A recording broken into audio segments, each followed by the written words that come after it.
Welcome to the Utah Street Banter Podcast. Welcome, everybody, to another episode here on the Utah Street Banter. I'm Cody, like always. With me here is Elijah. What's up, man? How are you? I'm good. How are you today? Doing good. Orioles had a day off today, so we didn't have to really worry about making sure we did the podcast and watch that game. Yeah. Today, so that's good. How's everything going with you? Final start this week, right? Yeah, final start Wednesday. I don't have any till Thursday, though, so just trying to figure out how to pack up my entire life, basically, and put it in my car right now. That sounds like a lot of fun. Oh, yeah. Not too bad. Yeah, didn't your parents have a rule that you could only take anything that fit in the car? Oh, it fits in the car. It's just like it's like Tetris, basically. Because like you see some people when they go to college, they have like a U-Haul truck or something. Oh, no, I don't need that. Not you. No. The only thing that I could do that would maybe be helpful is like have those little tiny trailers, not like the trailers, but just the things that go into the hitch that are just like a foot long. Yeah. I would say that would be nice because a friend of mine I have a Ford Explorer. That's the old car, Ford Escape, and a friend of mine has an Escape and has one of those. And I would say that'd be helpful for me, maybe just to put a couple toes in the back, but the hitch is kind of stuck in the Escape.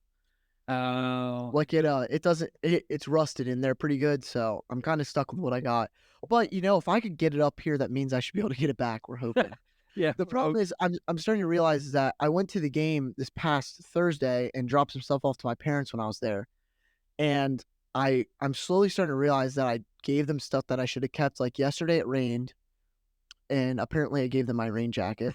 So that kind of sucked. Right. And then like today someone asked me to play catch, and apparently I gave my glove to them too. So I'm like just kind of figuring out what I need basically. But Yeah, I think that's it. I should, as long as it doesn't rain anymore. Yeah, I feel you. I mean, yeah, that sounds like a lot of fun. Hey, at least you had a friend to play catch with. Sometimes we wonder about you, whether you have friends or not. Yeah, I do. I do have friends. I have multiple. Yeah, that's good.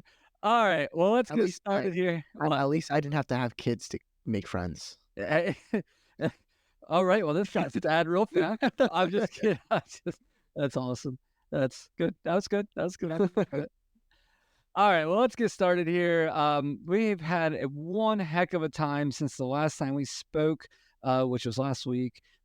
Since then, the Orioles have went 6-1. Wow, what an amazing time. We kind of were talking a little bit last time about our pitching and our bullpen and how they've had their struggles. And I guess like same thing like Cole Irvin did to me. I think our whole pitching and bullpen hurt us. Yeah. And they're just except for Craig Kimbrell. Except for Craig Kimbrell, yes. But we'll get into that a little later. Let's go off of our let's get into our box scores really quick. The last Tuesday, the Orioles played the Yankees, and we took that game. Starter was Dean Kramer, and he did awesome. Really love to see that. And we beat Nasty Nestor Cortez. One interesting thing in this game was Jacob Webb came in for the save. Yeah. I saw a lot of people on social media saying that they want him to be the new closer after Kimbrell's struggles, but I think we'll be fine. Tyler Wells would be a great closer when he comes back from injury, personally. But yeah, so Gunnar Henderson, Adley Rutschman, and James McCann all brought in runs here. Dean Kramer really was the highlight, though. 7 innings pitched, 4 hits, only gave up 2 runs. Both of those were home runs, but he had 4 walks and 4 strikeouts. So it was real dominant from him, but someone kind of thought that it wasn't as dominant, and that somebody was Juan Soto. Would you like to add anything about that real quick? Yeah, Juan Soto, man. I just don't understand. So you're picking a battle with Dean Kramer, who number one is he controlled your whole team the whole game. Number 2 is he doesn't say anything ever, not even to the media or anybody. I don't know if I've ever seen an expression on his face before. And that's the guy that you pick on. Yeah. So, I mean, and it didn't even bring your team back into the game. So yeah, I was a little confused about that. Good. That's kind of my thing is he's saying in the press game, like his press conference after the game, that Kramer apparently didn't like the shuffle or whatever his reason was. And he was like, oh yeah, no, I didn't really like that home run either.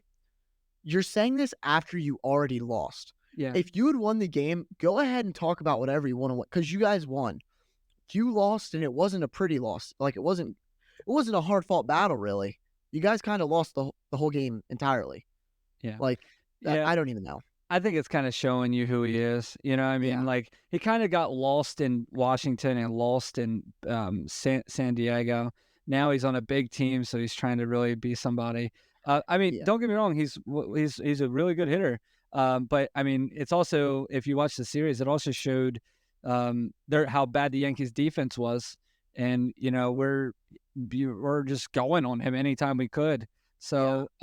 But yeah, I mean, don't get me wrong. Do I think he's one of the best hitters in baseball? Absolutely. I'm not going to diss on him. I just think he. You know what? Another thing I want to say real quick is I still also have to remember with him, especially, is he's still very young. So hopefully he matures. Because I mean, I'm an Orioles fan, and we both have Machado jerseys. But Machado used to say some stuff. That's true. Dude, That is true. just be quiet, dude. Like, you know what I mean? Yeah. But now you don't hear Machado say anything. You know what I mean? Like, now he's Yeah. mature because, with age. and he's also younger than Rutschman. You know what I mean? And I mean, so he debuted at 19, I think. Like, yeah. he's been he's been around forever, but he also was my age when he first came around. So it's like right. he's still maturing, and I don't know. But I heard someone, some other Orioles podcaster, Connor Newcomb, actually, I think put it perfectly. It's that he loves Juan Soto. I love Juan Soto too. But why does, as soon as players put on the pinstripes, just have to become insufferable? Yeah, Like, it's almost that they put him on and like something changes. Yeah, Because even like he didn't say anything like that in Washington or San Diego. yeah. But I don't know. There's only one Yankee. Well, there's a few Yankee players. I've got two in mind that never ever said anything, and it's because they were the best of all time. I mean, Derek Jeter never talked. He didn't have to say anything, and Mariano Rivera never had to say anything. Yeah, I mean, if you're good, even Aaron Judge, I don't have any problem with him. You know what I mean? Certain players, when people are really, really great, they don't need to tell you they're great. You know what I mean? So that's how you know when people are seriously are really confident. Moving on to the next game. This one's not so great. We had Corbin Burns on the mound, and the Yankees had Luis Gil. Luis Gil's fastball was on point this game, and we just could not get much on him. The only problem I had here was, boy, it sucks losing Corbin Burns' start, because obviously we didn't know at this moment that we're getting ready to go on a great run. But when you lose a Corbin Burns start, it kind of feels like that's one we should have had. If that makes sense to you. Yeah, it really sucks because, I mean, you look at this, we lost 2-0. It's the only game of the week that we lost, of the past two series that we lost. And it really sucks that you beat yourselves more than anything. I mean, one hit that was barely a home run hit the bottom of the foul pole and got trapped inside. It had to be reviewed. That's the only runs for this whole game. Burns did excellent again through 6 innings, only gave up 4 hits. Like, that's nothing. But the real glaring issue is we had 3 hits the whole game. Yeah. You can't really do anything, or if you're in situations to do something, you have to be able to take advantage of it. And I know I'm not going to act like Luis Gil's nobody, but he's also not. He's not like a Garrett Cole, right? And I know their bullpen's good, but like the next game we destroyed them. So why can't I don't like the consistency that we have. There's a lot of times where we'll go 3 games in a row where we score 8 runs, and then we'll kind of have a week like this where even though we won a lot, we still didn't score a lot of runs. Yeah, I mean, and you want to talk about you don't like the inconsistency. Imagine being the Yankees and they go and just destroy the Brewers, and then they come to Baltimore and just have a really hard time scoring. The one game they win. Better. Oh my gosh, the one game they win, they only scored 2. Well, moving on to the next game, they had Carlos Rodon, and we had our man Kyle Bradish back on the hill. I could not believe, and still have a hard time believing that he's back, and it's only, and it was April, right? Yeah. I mean, that's amazing. Like, when this all happened, remember we were talking about All-Star break, or maybe the whole year, and yeah. But jumping into it really quick though, before I geek out too much, Carlos Rodon, he's been pretty decent this year, and the Orioles just tacked on some runs. You were at the game, so I'm gonna let you attack this. Yeah, so I'll try to I'll talk about more of the offense first, save some of the Bradish stuff, and it was it was a really interesting day because there was a lot of times where the offense left me frustrated. I mean, first inning didn't really have much happening, but we had it's either the second or third inning, bases loaded, no outs, and scored nothing from it. And I know you look at the end result, oh, we won 7-2. That's still, you got to capitalize on that because you don't know if you're going to have those chances in the end. And I will say it was a homer-full day. Mountcastle crushed the ball in the center field.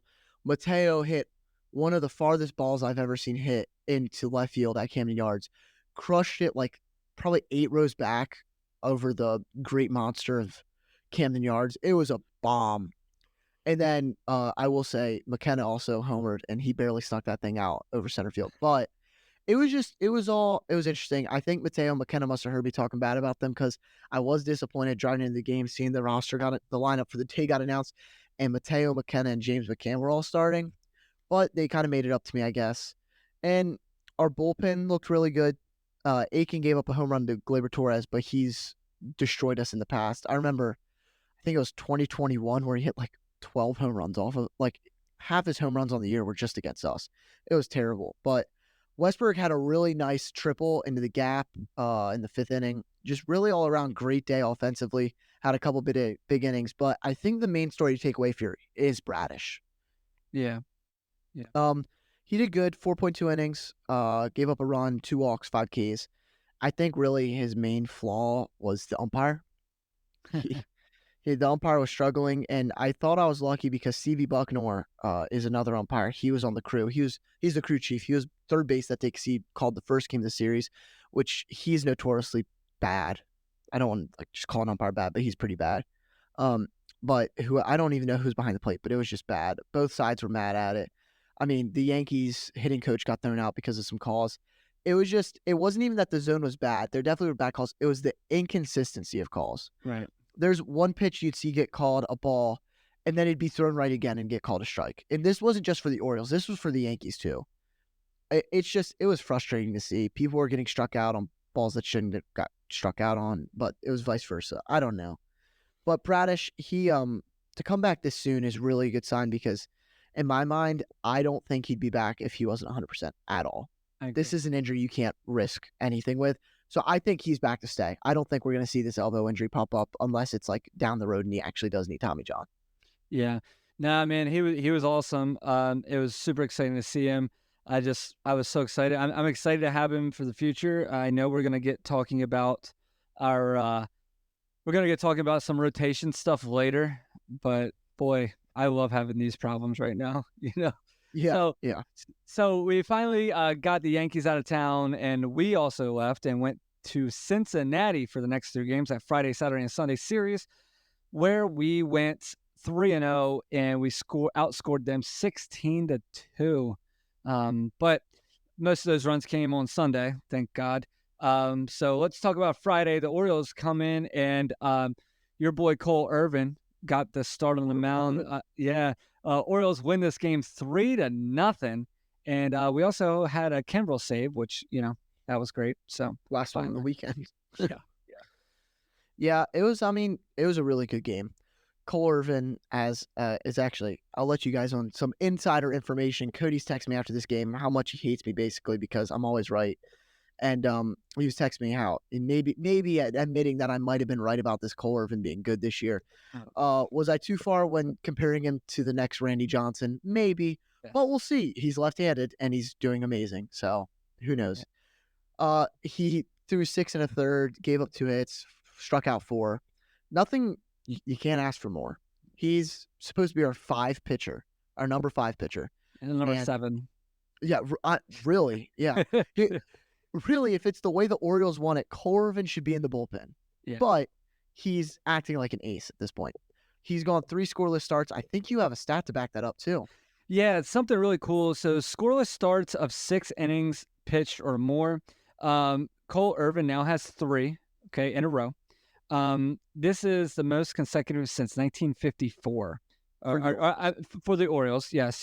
So I'm sorry. So it's not since 1954. It's the stat started in 1954. Okay. Well, that's when the Orioles started. Yeah. So number 1 is Jim Palmer. He has 4, and then Tom Phoebus. He has 4. and then your boy Cole Irvin is sitting there with 3. That's a crazy stat right there. Yeah. No lie, if he goes one more consecutive start, he ties the record with Jim I- Palmer. Yeah, and I think it's always good to be having a stat that it's just kind of you, maybe someone else, and Jim Palmer. That's a pretty good guy to Yeah. compare yourself to. Meanwhile, last year you were a starter at Norfolk Tide because you couldn't do well enough to stay up in the Yeah, rotation. didn't even make the playoff roster. No. But yeah, he did really good. Our bullpen did great. Cano, Coulomb, and Kimbrel all shut down the rest of the lineup after Irvin came out. Kimbrel struck out the side in the 9th to get the save, which is weird because he didn't do that the next day. No, But we had good too. He looked good. we had 9 hits, which was weird because we only scored 3 runs. You're like, wow, they didn't pan to anything. They all were spread out. The Reds did really good, I would say, pitching this game. Even though they had 9 hits, they were all spread out pretty evenly. But the real damage was done when Rutschman had an RBI double and then O'Hearn homered to bring him in. I don't know. It's just a great game. Yeah, man. Yeah. And then Saturday, we had some more amazing news. So obviously, we had Bradish pitch earlier in the week, and then John Means comes back. John Means really struggled in most of his Norfolk Tide outings, except for his last one, but really struggled. He comes out, pitches 7 innings, gives up 3 hits, 8 strikeouts, no runs. Could not have done better. And, I know you're going to go through the stats, but let me just go through my mental capacity here. So I'm watching this game. John Means is crushing it. And then Perez comes in, does amazing, Sino Perez. And then Kimbrel comes in, and I'm like, what the crap? Because I say this because the last time Kimbrel came in consecutively, it was terrible. And now he hurt himself in quotation marks. And then he pitches the day before. Then he comes out and pitches this game, and he looks just like he did before we sat him down for a week. I mean, to say that we need to just know that our 38-year-old or however old he is, relief pitcher, can't do back-to-back days. He cannot. Okay? Yeah. So it is what it is. And if we need him every 3rd day, we're going to have to just take it right now. You know Yeah, what I mean? I don't know why Webb didn't come in this situation. They already gave him a safe situation earlier in the week against the Yankees, and he didn't pitch the day before. So it's really strange. I know it's a 2-0 game, especially if you have, which obviously Cano is the one who came in to eventually get the save. If they had him available, I don't know why they didn't just go to him. Yeah, I think it's at the point Kimbrel's too old to pitch back-to-back days. it had me really questioning Hyde there, and I usually try not to. But, I mean, I thought everybody on God's green earth knew that Kimbrel can't come in back-to-back days. I thought this was a thing. I thought we were just getting used to this. And he did exactly what I thought. I mean, it was bad. It was bad. Then, Cano comes in and walks the first batter because that's what Cano does. He comes in a tight spot like that. Cano's really good starting an inning. And he's good. Yeah. He's good coming in during an inning, but he's not great. Can't have not Cano when he comes in. Yeah, he's not Cano, and it takes him a few minutes to kind of figure out his release point. But it is what it is. I mean, we got the win. But Means, what a time, dude. What a time. Yeah, and Rutschman, he did really good. He went 3 for 4 with a home run, and then Mateo also homered. And I don't know if anybody's keeping track of that at home, but that's Mateo's 2nd homer on the week. He hadn't homered since May of 2023 before the one against the Yankees. Wow. Yeah. Almost a year to the day, huh? Because this is my problem. He's doing good so far, and I'm hoping not, but he's notoriously an April and May hitter. So I'm looking forward to the rest of this month with him, and then we'll see what happens when June comes. Yeah, and it's not like one of those things. So I've heard some other people talk about like him getting hot and we should trade him. I think he's one of the guys that I would love to keep as a utility. Oh, because I love his speed. I love his a little bit of pop, but he plays center, short, second. I'm sure he plays third. I'm sure he can play left. I mean, he can play everywhere but first catcher and pitcher, basically. Yeah. So let's keep a hold of that. He has too many skills. Like if it was to come down between him and Arias, I'd say goodbye Arias in a heartbeat. Absolutely. Moving on to Sunday, we decided to hit the ball because I don't know if anybody else has did your tally, but we only scored 5 runs in the first 2 games, so we knew it was coming. Orioles end up winning this game on Sunday, 11-1. Dean Kremer comes out, kills it again. Those 6 innings, 1 hit ball, 1 walk, 6 strikeouts, no runs, no earned. Pretty cool, pretty awesome. And then we got to see my man Albert Suarez come in. He pitched 2 in a piece. Did great, didn't give up a hit. So Bauman came in, did Bauman's thing where he gave up, a run, got bases loaded, tried to just make it as interesting as an 11-0 game was, and let them get 1 run. But Orioles bats, man, that's all this was about. Amazing. Yeah, it was great. And like you said, Kramer, he only gave up 1 hit and 1 walk, but he was actually perfect through 4 1/3. Yeah. Which is crazy. It's crazy to think that it was also the 3-year anniversary of John Means' no-hitter. Oh, wow. So that's why they kept on talking about that and how he's perfect. I was like, if he could throw a no-hitter on the anniversary, that'd be something. That would be. But alas, Christian Encarnacion Strand got a hit, who's actually has the worst on-base percentage in baseball. But yes, that's of course that's who we give up a hit to. Yeah. But yeah, he did great. Suarez did really good out of the bullpen. They eventually brought in Bauman to try to close out the 9th, but he gave up a run. But it didn't matter because it cut the lead from 11-10. Westberg had a nice 2-run home run in the 1st. Adley had a nice double in the 5th. McKenna, he had another home run this week. Adley had another RBI. Cowser had a double. Tony had a grand slam. It was kind of just coming from every direction. Yeah. Adley had an amazing series. He's finally starting to connect from both sides of the plate. He's been really struggling from that left side, but I think maybe he broke through after these 2 games here. Yeah, so couple things there. Santander, he really needed a game like he had. Yeah. He had 5 RBIs. That grand slam helped a lot, obviously. But really good, really fun to see him. Another guy that I want to really quick talk about is Ryan McKenna.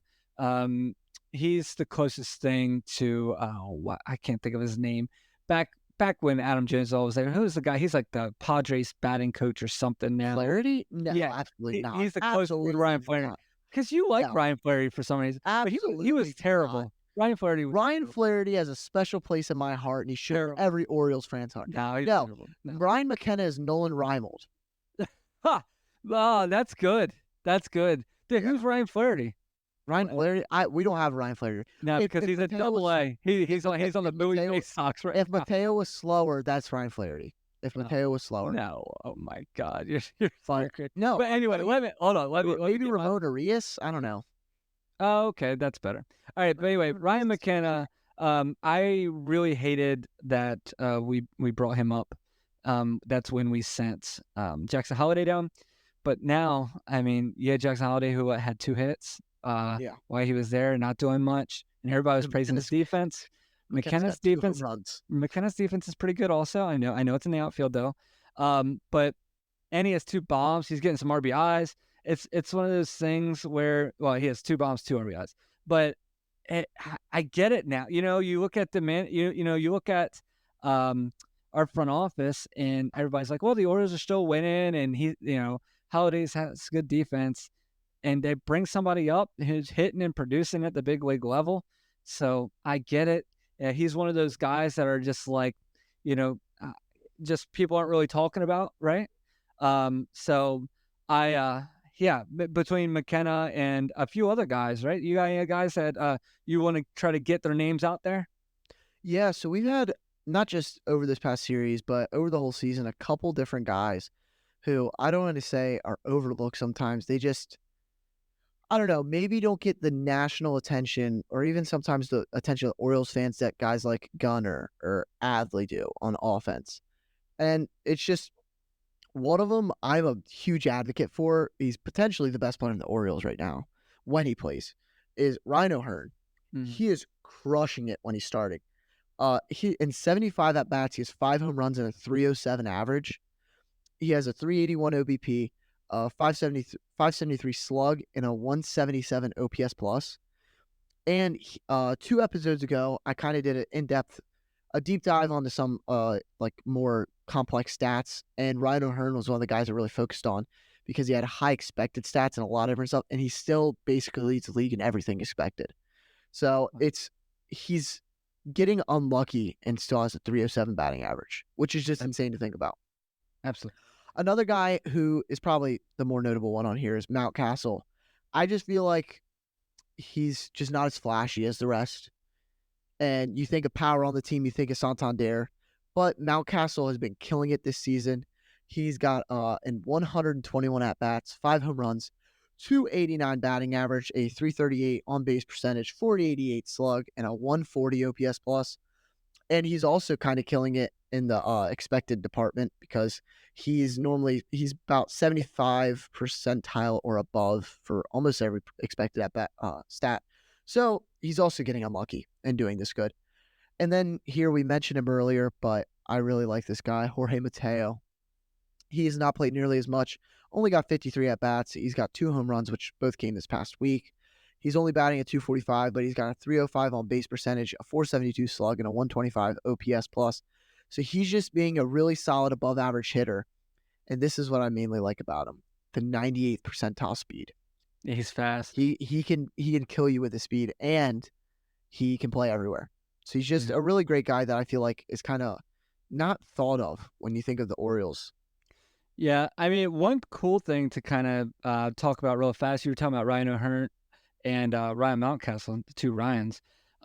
So both have 5 home runs on the season. And just going off what you were saying about Ryan O'Hearn here, Mountcastle has 121 at bats, okay, with 5 home runs and 16 RBIs. 5 home runs, 16 RBIs at 121. Ryan O'Hearn has also 5 home runs with 11 RBIs, so just 4 short of Mountcastle, 75 at bats. That's pretty incredible with the vast difference of at bats that Ryan O'Hearn is getting, but he is producing when he gets the chance, and only 7 strikeouts, which is incredible out of those 75. So really good eye. I mean, really good handball skills, but it just, man, it really impresses me, and it's really helping our whole offense kind of do big things with this season.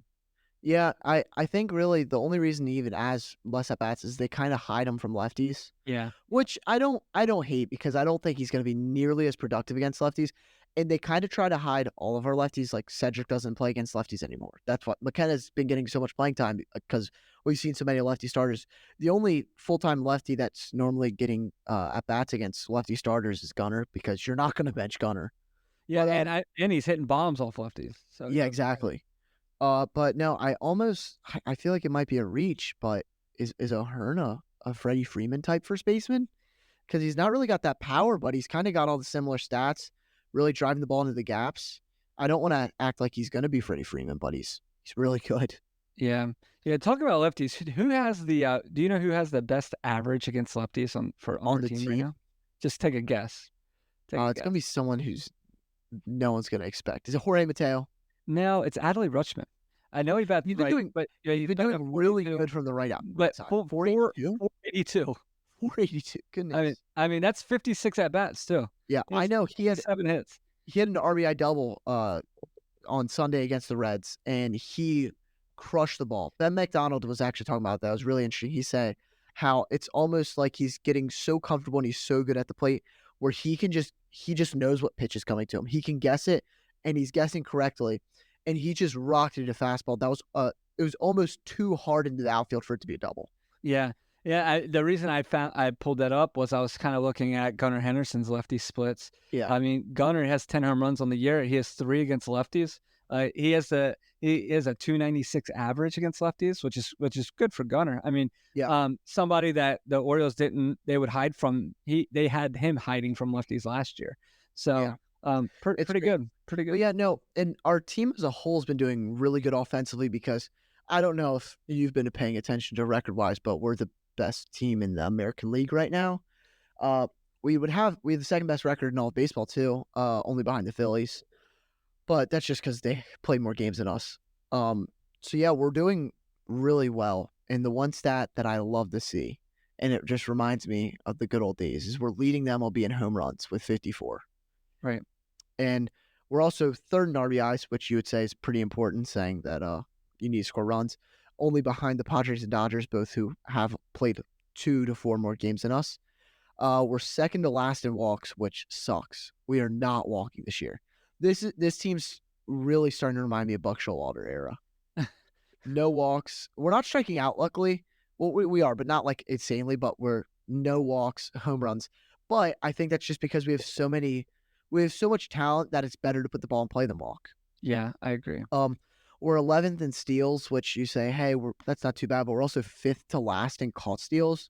So that means we're really not getting caught steal. And even when we are, like, I think it was yesterday, Jordan Westberg got caught stealing, but he really basically got picked off. It's just counted as a caught steal. That was one of my big issues last year. I'm sure you can go and look at this later, but we were ranked like it was like 28th in stolen bases, like on stolen base attempts. But it kind of annoyed me that we weren't attacking. Whereas this year it's totally different. It seems like our young guys have kind of learned how to get better reads and take better chances. To get in scoring position. No, I definitely agree. And then just some other offensive stats. We're 8th in batting average, 17th in OBP, 2nd in slug, and then 2nd in OPS. So we're just kind of not crushing on certain aspects, but we're good enough all around for it to be good. But really, the outstanding part of our team lately has been our rotation.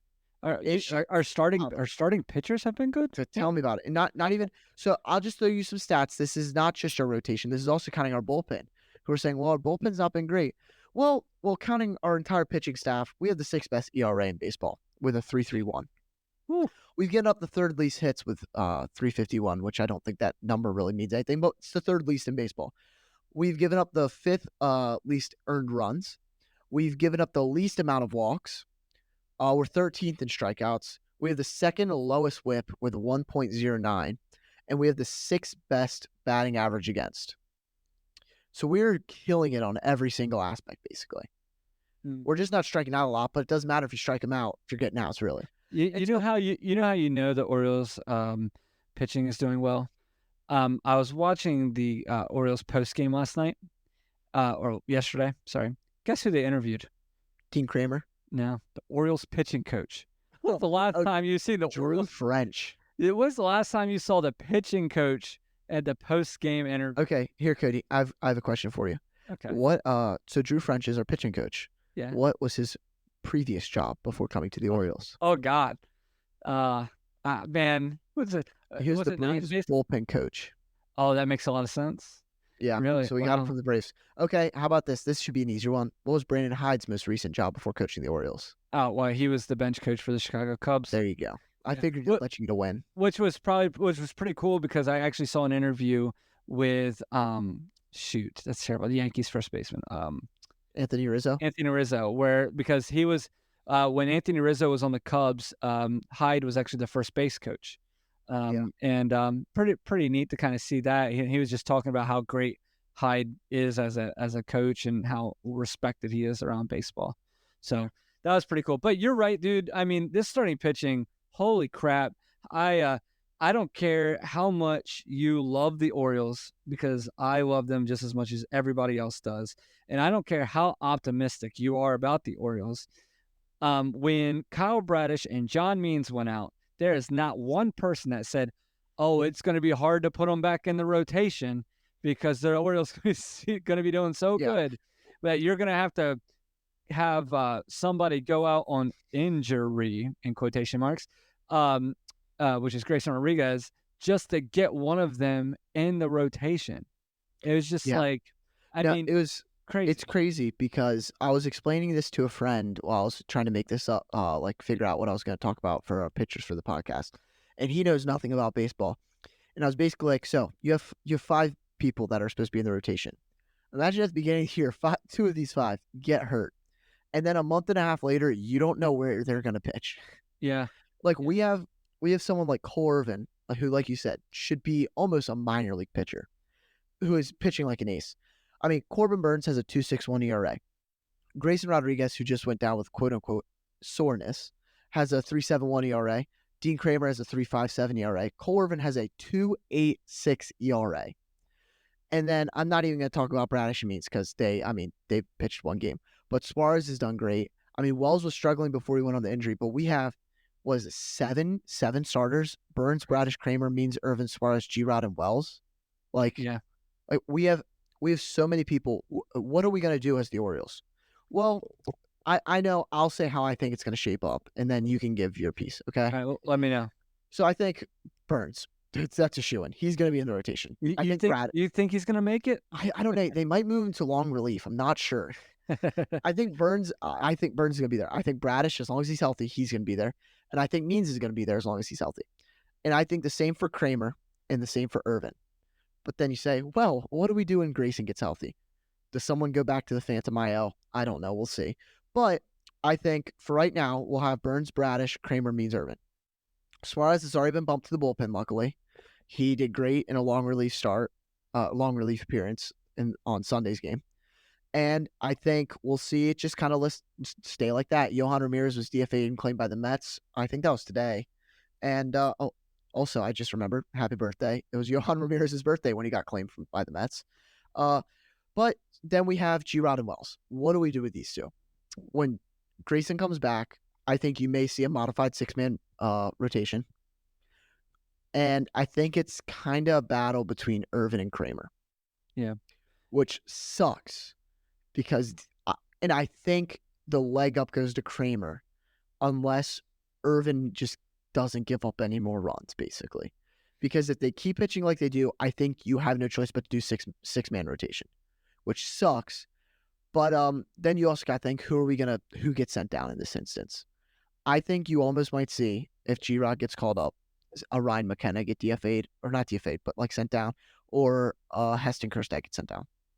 I think we may roll with more pitchers than position players for a little bit. But when, say, a Wells comes up, he goes straight to the bullpen. And it sucks to say it, but I think the only man that can be gone, basically, is Mike Baumann. And he would be DFA'd, and he definitely will be claimed. Yeah. Well, and it sucks to say that, but... Yeah. I agree. So here's mine. So obviously Corbin's going to be there. Grayson, when he gets back, he'll be there. I think Heston Kjerstad should be sent down that way so he can play, because it's pretty pathetic what's happening with him right now. But I don't know the right answer. If I was him, I'd be kind of peeved. But so I think he gets sent down, or Baumann. I would much prefer Baumann be released or whatever has to happen, because I'm just so done. But I also think he's going to be good somewhere. I think he's going to go somewhere, and then he'll pitch against us and dominate. Just because he'll go. Well, I mean, because I don't know if I don't know how much you pay attention to like league awards, but the NL reliever of the month this past month was Reed Garrett, and he was an Oriole in 2023. Of course he was. So I think Grayson will take his spot. I think Tyler Wells goes into our bullpen when he gets off the IL. Hopefully he can be the Tyler Wells of old and dominate as a closer for us, maybe. I also think if we do a 6-man rotation, I think Cole Irvin needs to pitch his butt off, because they're just waiting for him to screw up. So it kind of sucks for him to have to pitch like that. But I also... I listened to an interview with Cole Irvin, and he's such a class act. And I feel like such a jerk. I'm getting ready to say this. But I feel like it's just a matter of time before he comes back to the Cole Irvin that we know. I don't think so. I hope not. What did I tell you? I made the prediction at the beginning of the year that this was Cole Irvin's year. I think you're wrong. No, and you can think that, but what you're thinking is wrong. I think Cole Irvin will be a 2024 American League All-Star. No way. Our entire rotation is going to be an All-Star this year. I mean, okay, look at this. Let's just say that for one, that's impossible. They wouldn't happen. Is a 2.86 ERA not All-Star worthy? Because how about this? What do you think the difference between Corbin Burns and Cole Irvin's ERA is? Do you think it's 0.2? Because that's wrong. That's too much. Or that's slight. It's around it.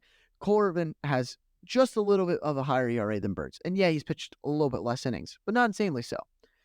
And he may get traded. I don't want to say that because I love him. I want him to stay. He's my guy. He's our lefty. He's my Swervin' Irvin. But I don't know. I don't think we trade him. I don't think the Orioles can afford to trade any pitching. You know what I mean? I just think you could see maybe an Albert Suarez trade. Yeah, I like Albert Suarez too.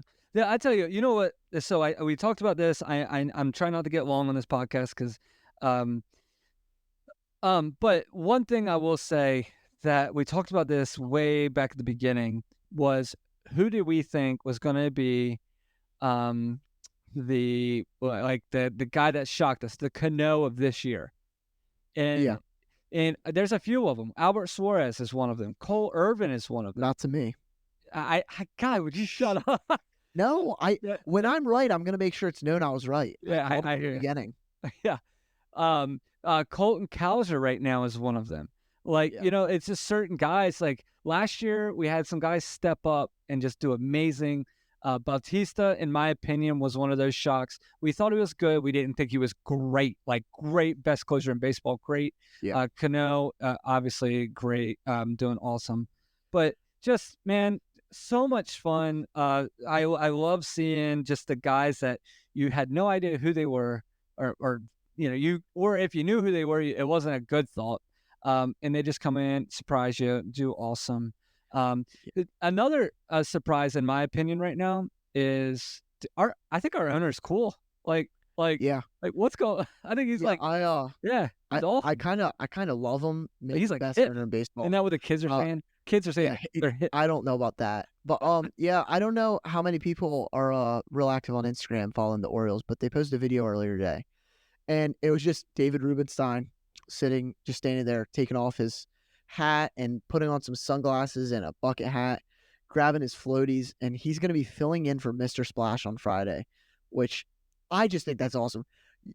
Just imagine how many billionaires are going to sit in left center field at Camden Yards and spray a whole bunch of $10 seat tickets. Yeah, that's awesome. Not too many. Okay, name one time you saw John Angelos. I don't think I ever actually. I'm sure he was there at some point, but I don't think I ever saw him. I don't think anybody ever saw him because I think he kind of just hid. I know he was out and about the one time we had a Sunday night baseball appearance. And Gotcha. maybe that's just for good publicity. But yeah, I mean, I love seeing it. Cal Ripken's at the stadium almost every game. Yeah, for real. Like, you got David Rubenstein's in a new Instagram reel from the Orioles social media team every week. I love it. It's awesome. It's awesome. It's so exciting. The one thing I do like that's a new change that's brought. I don't know who decided to do that, but I obviously just went to my first Orioles game of the year a couple days ago, and obviously everybody misses hearing all I do is win after we win. But something does feel right about Orioles magic playing after a win. Yeah, that just started. But yeah, and there's one thing that I would like to say to end this podcast that Cody may say I'm wrong, but it's Elisha's prediction to end the day. Everyone can go have a great day and think about this. Who's a team that's doing really good right now, but is about to just fall off a cliff? The Cleveland Guardians. Do you think so? Oh, 100%. They're not winning their division. They're going to be at best third place. And what does this mean? They just caught up a prospect, Kyle Manzardo. That has nothing to do with it. I just remember that. But so they're going to do bad.